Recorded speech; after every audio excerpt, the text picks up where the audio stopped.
Welcome to Beyond the Press Release, a production of Agoracom, in which we take the time to speak with small cap executives right after they put out important news. With us today for the first time ever, Cameron Schell, Chairman, CEO, Draganfly Inc., trades on the CSC under the stock symbol DFLY.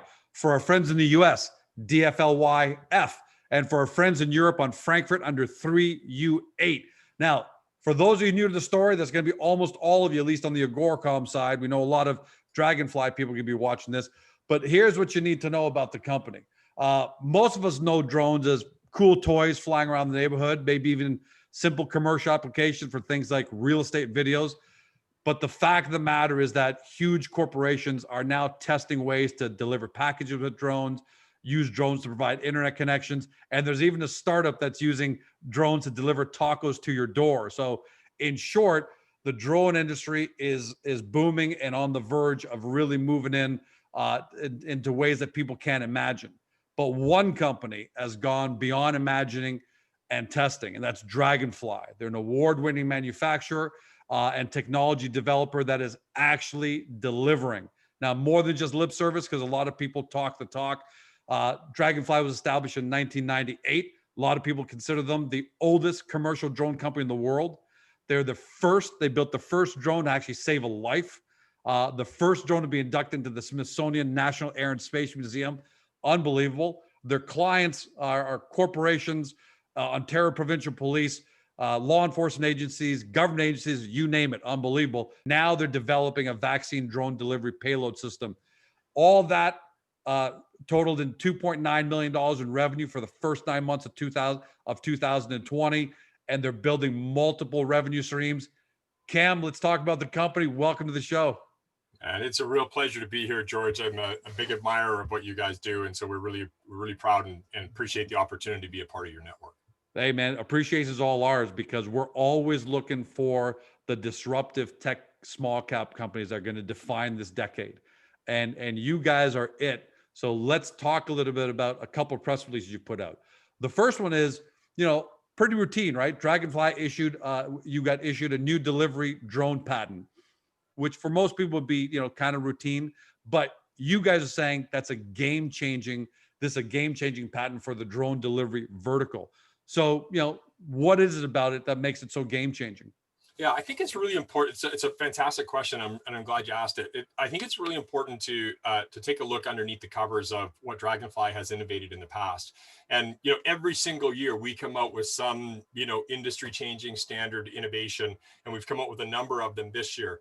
And this particular patent again does the same thing. Now, look, there's a lot of drone companies out there. There's a lot of noise, but there's very few companies that are actually either developing IP and then commercializing it directly into revenue, which is what we can do, I think, faster than anybody. Well, we've demonstrated that we can do faster than anybody out there.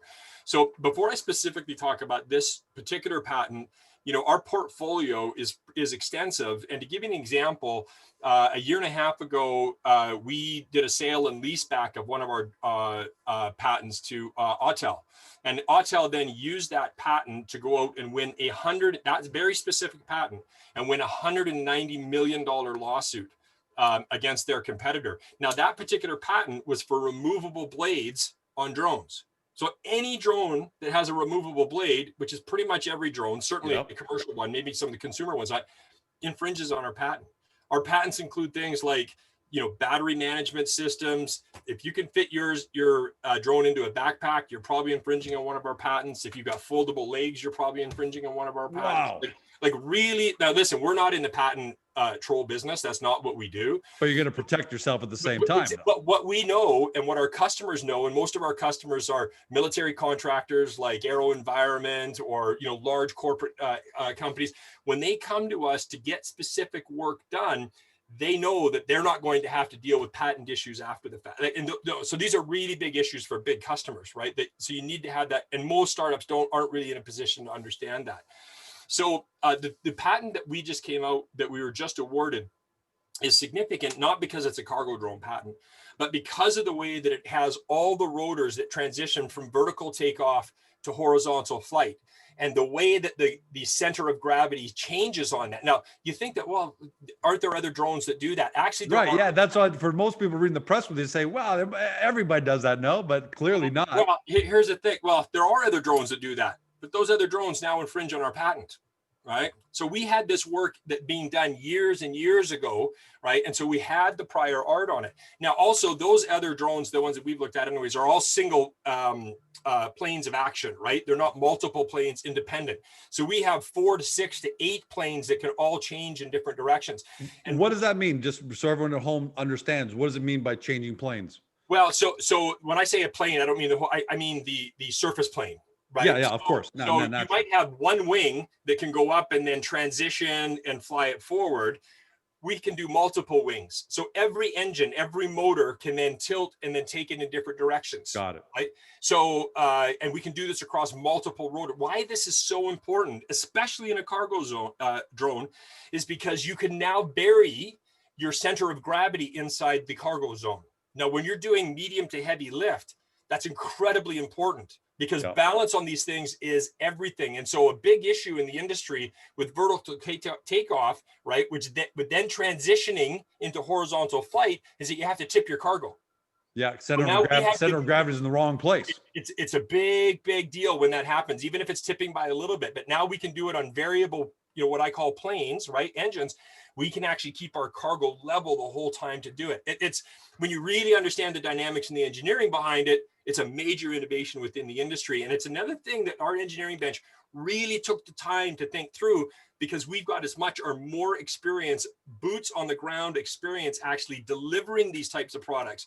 So whether it's experience that we gained through the military contracting that we've done, or whether it's actual work that we do in terms of delivering products or services, in special situations for our corporate clients, we see these problems come up. And so we're able to address them in a way where others can kind of theorize and say, hey, I'd like to build a drone that does this. And you're like, unless you've been doing this for 10 years, you don't really get the nuances of really what's important to make a particular section or industry scale.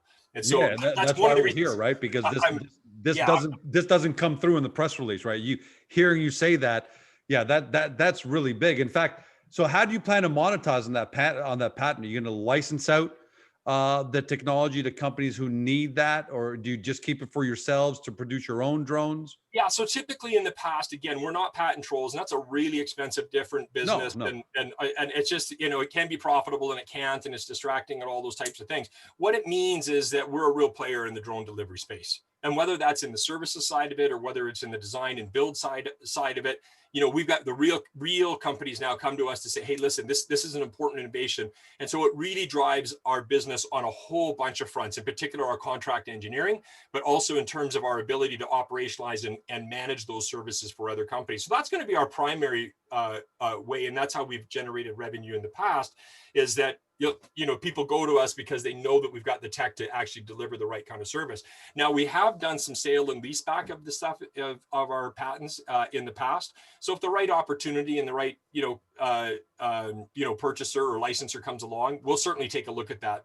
But we're not. And listen, we've been approached by literally a half a dozen different companies that want to do full lease back and sales of our patent portfolio for the entire drone industry, and go out and sue everybody and all that.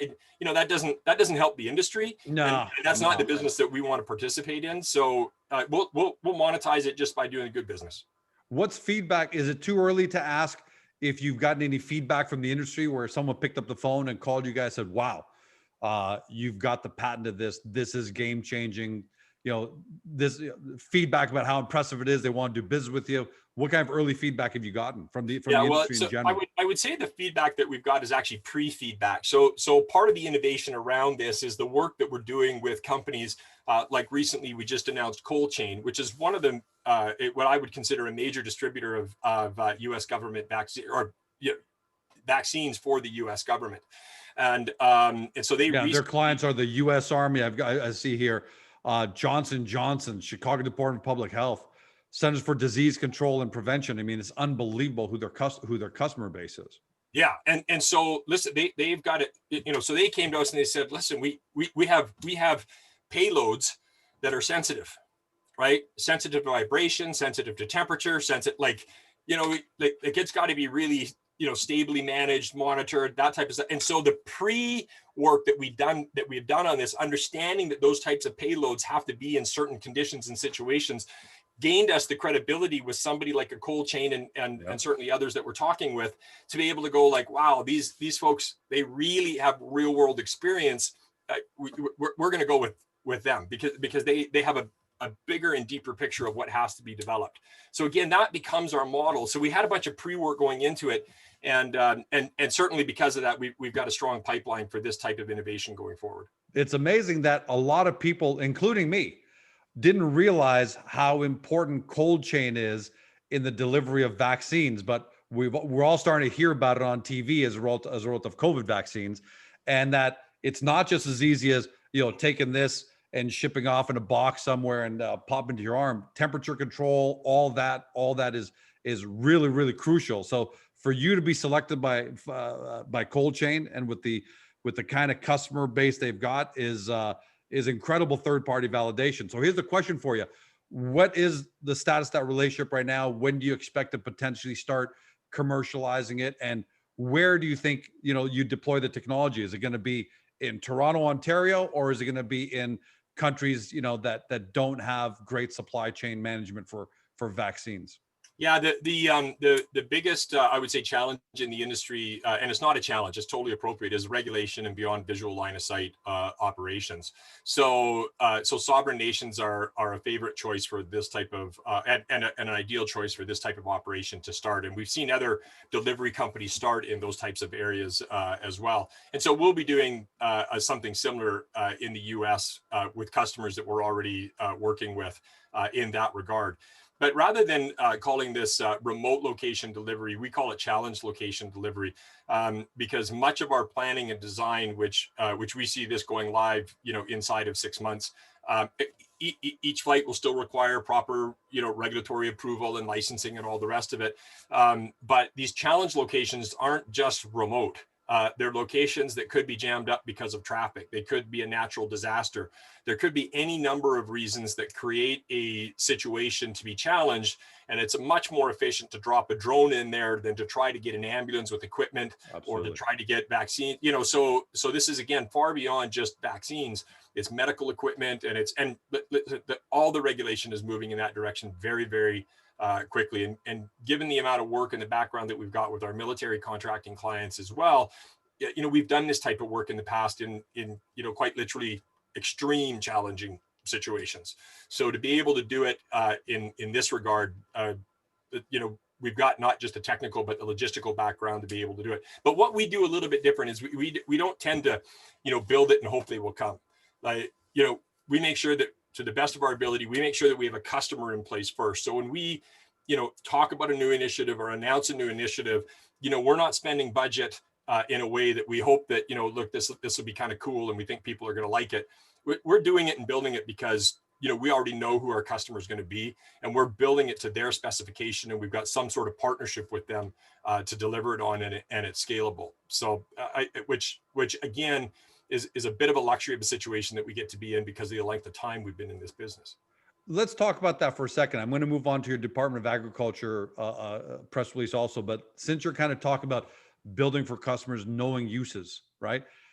Is one really nice challenge to have for you guys is that uses for drones are only going to increase, I would assume, by several magnitudes this decade. So how do you continue to do that?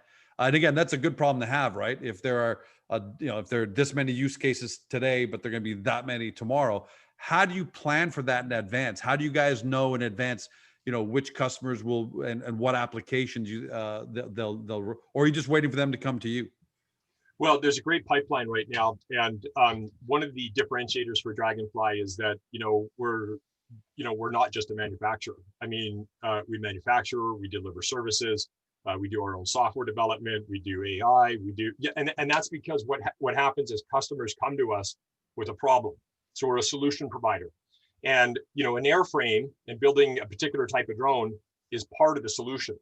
But quite often, the data management or the security or the AI or the software or the thermals or the whatever whatever the case is, at the end of the day, the customer wants the result. And more times than in some of these examples we talked about, the result is a particular package delivered in a particular way. But more times than not, it's that package is data. And so really all the customer wants is they want the secure data that gives them the information to make the decision, whether it was survey data or whether it was LiDAR data, whether it was, geophysical data, whatever the case may be. And so, or surveillance or something to whatever effect. Yeah, crops, crop, deforestation. Yeah, of course. So an airframe to us is an airframe. And so we're not opposed to using other people's airframes. And we have on lots of different missions or lots of different projects where we've designed particular payloads for different types of airframes because that's already what's incorporated into somebody's fleet. Oh, okay, no problem. But when it comes down to some of those situations where they need a highly sensitive drone or one that moves at 100 miles an hour or hundreds of miles an hour, or they want some other special thing done to it because it provides them this particular use case solution, that's where we can actually be able to provide that, which really differentiates us from having to rely on other people's engineering benches. Yeah, I'm glad you brought that up because most people, and maybe even me a few months ago, the way if we think about drones at all in the commercial application, we just think, all right, a drone picks up a package and just zips off to George's house and delivers it. That's it. So as long as you can build a fast, reliable drone, it's done. But it's not that, right? There's so much more that goes into it. Artificial intelligence, stability, speed, deliver it safely. And that's the advantage that Draganfly has as being the oldest, as being the oldest drone company, right? You've got all that on lock as opposed to just George comes along with a really super fast drone. It's not that simple.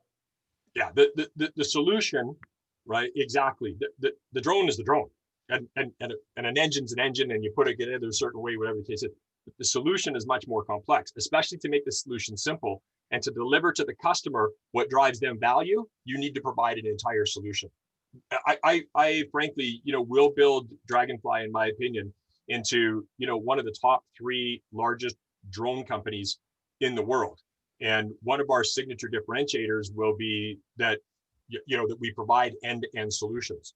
So very similar to, you might go to Costco and there's any number of, products that you can pick there, but you can also pick the Costco product, or you can pick, an entire service line. And that's really where Draganfly has, I'd like to say it was by brilliant design, but it's as much by luck and circumstance as anything, is that we have we are in a unique position to deliver those end-to-end services in a cost-effective manner. And a lot of small cap companies, look, we actually we put companies to the test when they're on here, right? And a lot of companies say, oh, we'll have the greatest widget and we'll be one of the top widget makers in the world. But the fact of the matter is, what we always look for is third-party validation, because it's one thing to say George Com's gonna have the best widget in the world. But it's quite another when you have the third-party validation. I can't imagine anyone has better third-party validation than you guys, Cam, given the customer base you have, the government agencies that are. Is there anybody out there that's got better third-party validation than you? Well, probably not as a solution provider in the commercial space. As an individual drone manufacturer, yeah, sure, DJI is a monster. We're never going to be like DJI has 10,000 engineers. We're not competing against DJI. We're also, we also integrate to a lot of DJI product. And in fact, we fly many of their products on some of our missions. Like, if it's best use case, that's what we'll use. But in terms of total solution provider, I don't think there's anybody that provides, design, build, software dev, AI, et cetera, to be able to, security, storage, the whole thing, so that somebody goes, listen, I need this requires a drone. And nobody's done it before. Who do we go to? And hopefully they're thinking about us. And that's going to become the real growth in the future, because drones are, it's already happening, but they're just going to continue morphing into real solutions as opposed to just, I use George's drone to deliver a book to his buddy a couple of miles away. They're going to be required to have real solutions, and that's where you differentiate yourself. And on that note, you're right. And that's a commodity business. Delivering something from point A to point B. It's a race to the bottom. Building a drone, a $1,500 drone, it's a race to the bottom. That's not the business we're in. That's not the business. And that's what's coming through so loud and clear here. That's what I love about it. And talk about third-party validation. So the headline, one of your recent ones was, U.S. Department of Agriculture has selected the use of Draganfly Commander drones to do phenotyping and other related data collection and analysis. First of all, U.S. Department of Agriculture. That's fantastic, right? What's phenotyping and what kind of data collection are you guys doing? Yeah, so phenotyping is basically the classification of plants into particular categories, all in an automated way. So that, basically you fly over a crop and you'll be able to pick out what types of plants are there. Are there weeds? Are there different types of plants? Or you'll fly over a forest and you'll be able to start to classify, the agronomics that are there. So that's and we work with partners. That's not our software that particularly does that, but we integrated with that software on our payloads, right? With third-party cameras on our drones. But the second you start doing that, and then of course that data has got to integrate into the Department of Agriculture's ERP systems, and so you realize very quickly it's not about selling a drone. Yeah, right? It's like, whoa, that's like you gotta think that through, and then you got to figure out how to scale it, and then that data has to be secure, right? That's really important data.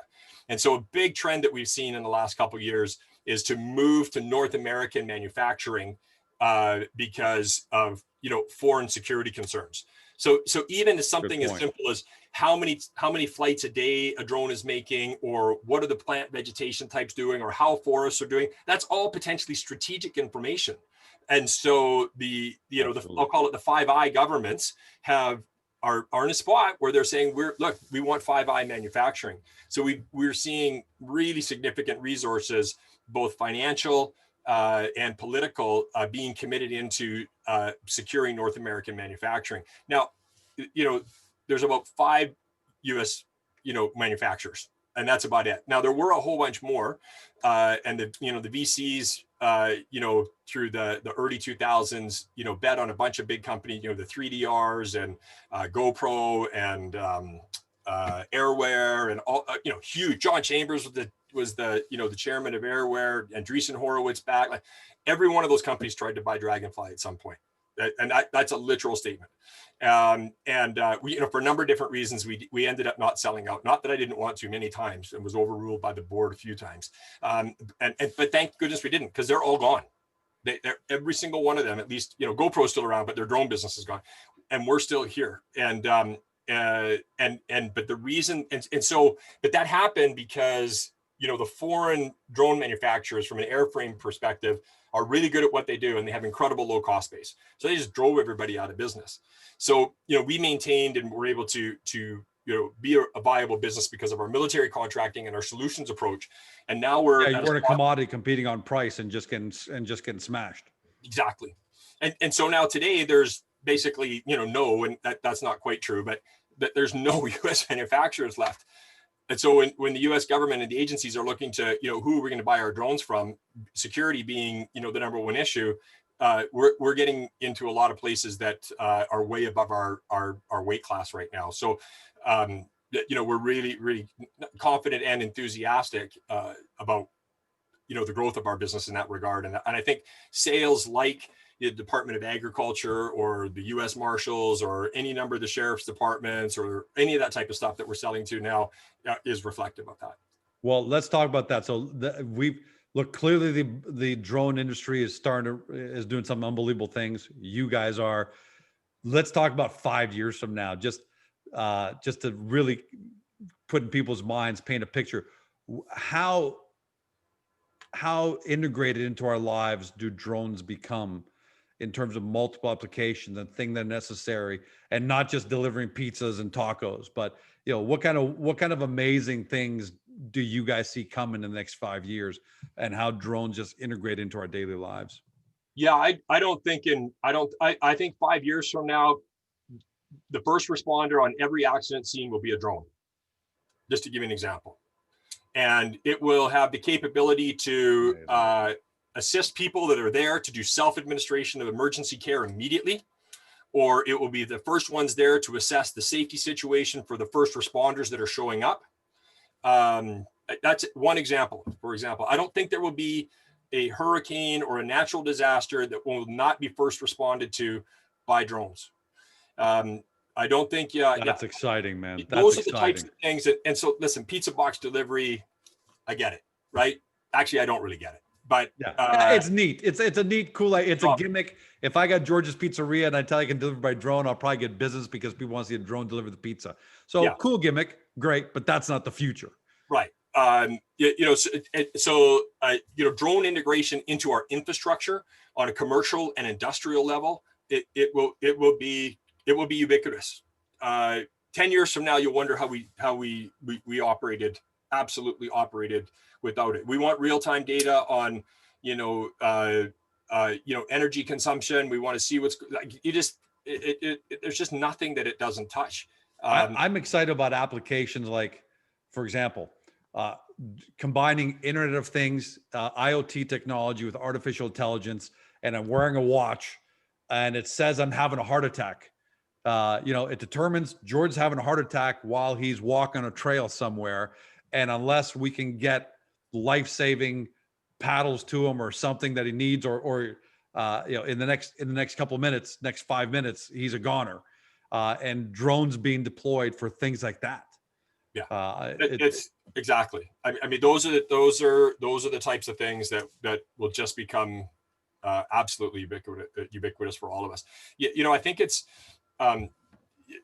just to give you a sense of the power of these types of things. We had a public safety client approach us about not quite a year ago now, and they said, "Hey, can you build a software so that our particular drone, the drone they already owned, could measure social distancing for people?" And so we did. We built a software that fit onto their existing payload, their camera system, so that as they flew over a crowd, they could see how well people were social distancing, and it put red circles around people instantly, like that. Just boom, boom, boom. It could detect who's mask wearing, all the rest of it. And now they're a public safety organization. They weren't using it for enforcement. They were using it to be able to collect the data to see, hey, where are hotspot areas of the super spreader events happening for this virus to go? And then they want to track that data and where it goes from there. There's no way they could get that live. The only data they had before that was how full were the hospitals getting, right? Now they were able to go out to public areas and see and get real data, not hearsay data, and start to make policy decisions. So somebody made an off-ed comment and they said, well, it would be really great if you could actually detect COVID-19. So what we endeavored to do, and 9 months later, to fast forward the whole story, we've developed a camera system that literally on this call right now through our camera system, I can detect your heart rate, your respiratory rate, your blood oxygen level, and your blood pressure, right? That's almost, I got to tell you, it's almost too good to be true. Like, it's almost unbelievable. I know it's true, but that's a blowaway to me that a camera system can detect all of that. And it's not, and the nice thing is it's software. It's not even the camera system. So now we've ported this down into kiosks. We've ported this into CCTV cameras. We ported this into your smartphone and onto tablets.